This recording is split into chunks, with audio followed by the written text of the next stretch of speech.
Solo sahabi yagende wakabaka nga tutubaka bwa Nabi sallallahu alayhi wa sallam bwe yali abusomera bwati omusajja kabaka musiru n'alagira omumbo wawe n'amufumita bwe yamufumita natukya nnaku ono musajja yamufumita nnyo ku ludda lw'omutima ebanga serabidde yali agwa bwati wansi n'agamba nti Allahu akbar Allah yasinga buli kimu fuztu wa rabbil Kaaba mpangudde ndayira Allah nti maze abasajja bali obewunya nnyo nebagaa nti kyekiki kino bamusse lwakyagaa nti awangudde ebyo tebijja mu magezi g'abantu aga bulijjo ebijja mu magezi g'abantu aga bulijjo kwe kubeera nti yalonze siringi 10 olwo yaba awangudde kwe kubeera nti yecheke ya fojali yakoze yayiseemu kati sente ziri ku akaunti ye kwe kubeera nti bamuwadde omulimu gw'okuvuga kirole kiwanvu kirukulula n'ekiva kuno n'eri ajjanga gendeyo mawanga g'ebweru bw'aba akomawo n'ateekako amanda n'ateekako amatooke n'ateekako ensawo zaaki oyo yamala yafuna omulimu mu growers wahakati wabula sahabi agamba nti okumutta nga bamutidde kutuusa bubaka bwa Nabi Muhammad eri abantu fuztu wa rabbil Kaaba awangudde alayidde Allah tabaraka wa taala omunanyini Kaaba. Hadithi ya Abu Hurairah radhiyallahu anhu Nabi natugamba sallallahu alayhi wa sallama nti asinga okwebaza abantu asinga okwebaza Allah tabaraka wa taala yaba asinga okwebaza abantu yaba asinga okwebaza abantu. Basiramu kisaana obeeraawo owulire nga toliimu musujja toliimu mutwe gukuluma tewali kiyungo kikuluma webaze Allah tabaraka wa taala alhamdulillahi anni sahih nebaza Allah tabaraka wa taala nti ndi mulamu siina wannuma. Kisaana obeeraawo owulire nga oli mukufu enjala tekugiraki tekuluma webaze Allah subhanahu wa taala ogambe nti alhamdulillah inni shaba'ani nebaza Allah tabaraka wa taala ndi mukufu wahakaza omuntu yebaza Allah bwatyo then abantu ababeera balina kye bamukoledde nabo abebaza. Nabi yatugamba sallallahu alayhi wa sallam abaluganda eyo hadithi eva ku Ibn Mas'ud radhiyallahu anhu. Nabi yatugamba sallallahu alayhi wa sallam nti ajaban li amri almu'min ensonga z'omukkiriza zeesiimisa zisanyusa zegombesa zagalibwa inna amrahu kullahu lahu khairu mazima ebintu bye byonna biba birungi gyali walaysa dhalika li ahadin illa lilmu'min okubeeranga buli ekikyo kyonna kuba muno musimberamu ebintu bya mirundi ebiri oba esatu ekisooka kyekikunafuwaza ekyokubiri kyekikusanyusa oba oli awo ekyokusatu kyekitali eno era kyekitali neeri. Naye Nabi agamba nti yo omukkiriza ebyemirundi ebiri ekimusanyusa n'ekimunakuwaza byonna birungi gyali lwaki kulwokubanga afunamu empeera. Ina asabatihu sarra bw'afuna ebimusanyusa shakara yebaza Allah subhanahu wa ta'ala wakana khairan lah nikibeeranga kyekirungi gyali afunyemu empeera. Wa ina asabatihu dharra ate bw'afuna ebimunakuwaza sabara abigumiikiriza n'agamba kangumiikirize. Naye basiraamu okujjukira nti kangumiikirize mu kiseera kino si nsonga nnyangu era sikitera kubeerawo. Nabbi agamba nti fakana khairan lah nakyo nekibeeranga kyekirungi gyali. Basaba nga tunatera okumaliriza ekitundu ekyo omusomo gwaffe guno. Nabbi agamba sallallahu alayhi wa sallam hadithi eva ku Suhaib yetuva okulaba ebitabu kya Imam Muslim na Ahmad naye yajiwandiika. Nabbi agamba mu hadithi endala nti ajibtu nsiimi ensanyusiddwa ensonga z'omusiraamu yakozesa musiraamu wali yakozesa mu'min idha asabatihu musiba ihtasaba bw'afuna ekintu ekimutiisizza ekimunakuwaza afunye amawulire amabi atukiddwako obuzibu ihtasaba yekwata wamu amakulu agumiikiriza ekizibu ekyo kibeera kimutuuseeko n'atapakuka kwogera bino nabiri kuyiiya butya bwagenda okukivaamu nedda ensonga asooka kuzizaayo Allah tabaraka wa taala lwaki anti gye ziba zivudde era gye ziba zirina okulongosezebwa.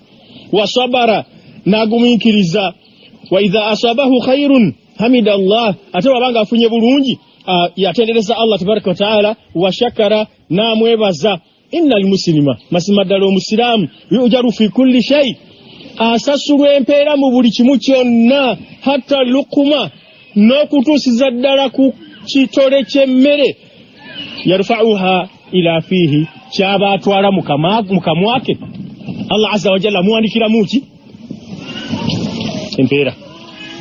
Nabi yatugamba sallallahu alayhi wa alihi wasallam basiramu nti omusiramu bw'abanga asitudde emmere okugitwala mu kamwake Allah tabaraka wa taala muwandikiramu empeera ezijja magezi. Olaba kya bulijjo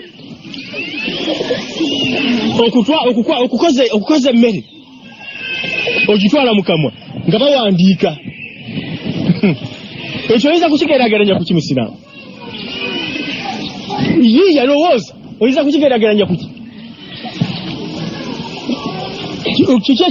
kiki kyoba okoze Allah tabaraka wa taala asobole okukuwa empeera mu kusitula emmere okugitwala okugirya. Emmere eno obeera ogirya ng'ogendereramu kukuyamba kusinzaani Allah azza wa jalla. N'ekyo kyengera kinene nnyo okubeera omusiraamu bannange, kyengera kinene nnyo okubeera omusiraamu. Nabbi yagamba sallallahu alayhi wa alihi wasallam nti Allah tabaraka wa taala yuhibbu ayagala omukuffe bw'abanga afunye ekyokulya bw'amala okukirya amwebaze nakyo amakulu akimwebalize ekyengera ekyo agambe Allah tabaraka wa taala nti nkwebazizza olw'okumpa ekyokulya kino olw'okumpa ekyokulya. Basiraamu ekyokulya kintu kikulu.